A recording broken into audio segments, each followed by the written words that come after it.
నమస్తే. నేను మీ జర్నలిస్ట్ వసంత్. ఈరోజు మనం ఒక కీలకమైన అంశంపై విశ్లేషించుకోబోతున్నాం. అమెరికా అధ్యక్షుడు Donald Trump Pakistan army chief general Asim మునీర్తో వైట్ హౌస్లో భేటీ కావడం.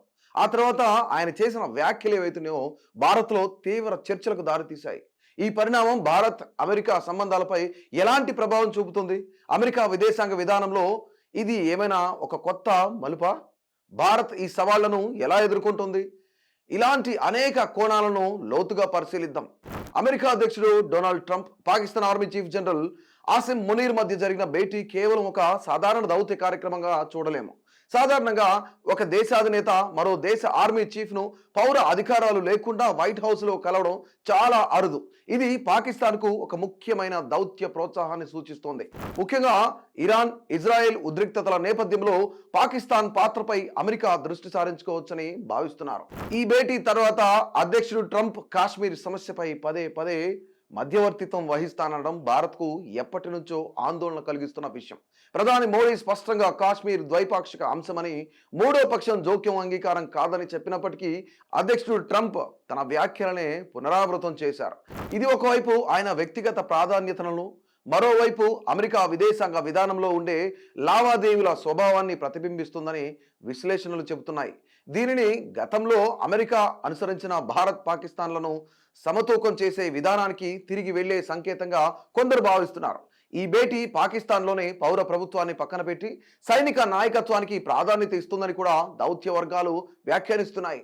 అధ్యక్షుడు ట్రంప్ పరిపాలనలో భారత్ అమెరికా సంబంధాలు కొన్ని కీలకమైన మార్పులకు లోనయ్యాయి. అమెరికా ఫస్ట్ అనే ఆయన నినాదం తరచుగా వాణిజ్యం, వలస విధానాలపై దృష్టి సారించింది. ఇది భారత్కు కొన్ని సవాళ్లను విసిరింది. ట్రంప్ మన దేశానికి వ్యతిరేకంగా తీసుకున్న కొన్ని నిర్ణయాలను ఒకసారి తెలుసుకునే ప్రయత్నం చేద్దాం. మొదటిగా, ట్రంప్ పరిపాలనలో Bharat generalized system of preferences అంటే జిఎస్పి హోదాను రద్దు చేయడం భారతీయ ఎగుమతులపై తీవ్ర ప్రభావం చూపింది. మరొకటి, ఇటీవల కాలంలో ఏప్రిల్ 2, 2025న అధ్యక్షుడు ట్రంప్ భారతీయ వస్తువులపై 26% సుంకం విధించాలనే నిర్ణయం తీసుకున్నారు.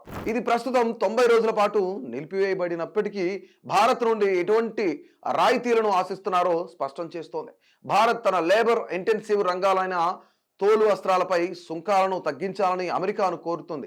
అలాగే భవిష్యత్తులో అదనపు సుంకాలు విధించకుండా హామీలు కోరుతుంది. ఇక భారత్లో అసెంబుల్ చేసిన ఐఫోన్లు అమెరికాలో విక్రయిస్తే 25% సుంకం విధిస్తామని అధ్యక్షుడు ట్రంప్ హెచ్చరించడం భారత్లో తయారీ రంగానికి పెట్టుబడులను ఆకర్షించే ప్రయత్నాలకు సవాలుగా మారింది. ఇది సరఫరా గొలుసులను వైవిధ్యపరచాలనే ఆయన సొంత విధానాలకు విరుద్ధంగా ఉందని విశ్లేషణలు చెబుతున్నాయి. ఇక H1B వీసాలపై ఆంక్షలు ఒకసారి చూసినట్లయితే భారత ఐటీ నిపుణులు ఎక్కువగా ప్రభావితం చేసే H1B వీసాలపై ఆంక్షలు ట్రంప్ పరిపాలనలో కొనసాగాయి. ఇది భారతీయ టెక్ కంపెనీలకు ఖర్చులను పెంచి ప్రతిభావంతుల కదలికలను పరిమితం చేసింది. వందలాది మంది భారతీయ అక్రమ వలసదారులను సైనిక విమానాల్లో సంఖ్యలతో బహిష్కరించడం భారతదేశంలో తీవ్ర ఆగ్రహాన్ని కలిగించింది. దీనిని పౌరులతో వ్యవహరించే విషయంలో సున్నితత్వం లేకపోవడం దౌత్య వైఫల్యంగా పలువురు అభిప్రాయపడ్డారు. వ్యూహాత్మక అస్పష్టత. క్యాడ్ కూటమి అంటే భారత్, అమెరికా, జపాన్, ఆస్ట్రేలియా అధ్యక్షుడు ట్రంప్ మొదటి పదవి కాలంలో తిరిగి ప్రారంభమైనప్పటికీ ఆయన వ్యక్తిగతంగా ఈ కూటమి గురించి పెద్దగా మాట్లాడకపోవడం దాని వ్యూహాత్మక ప్రాముఖ్యతపై కొన్ని సందేహాలను రేకెత్తించింది. చైనాను ఎదుర్కోవడంలో భారత్ ఒక ముఖ్యమైన భాగస్వామిగా ఉన్నప్పటికీ ట్రంప్ పరిపాలన యొక్క దృష్టి ఎక్కువగా లావాదేవీల స్వభావంపై ఉంది. ఇక రక్షణ ఒప్పందాలలో జాప్యం.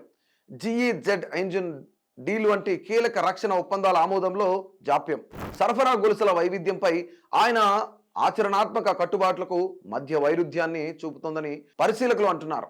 ఇక ఈ సవాళ్లన్నిటి మధ్య భారత్ తన దౌత్య సంబంధాలను ఎలా ముందుకు తీసుకెళ్లాలి?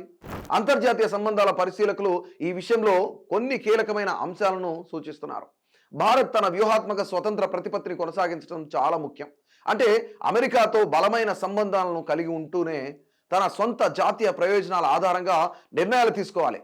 చైనా పెరుగుదల, రష్యాతో చారిత్రాత్మక సంబంధాలు వంటి బహుముఖ ప్రపంచంలో భారత్ ఏ ఒక్క కూటమికి పూర్తిగా కట్టుబడి ఉండకుండా అన్ని ప్రధాన శక్తులతో సంబంధాలను సమతుల్యం చేసుకోవాలి.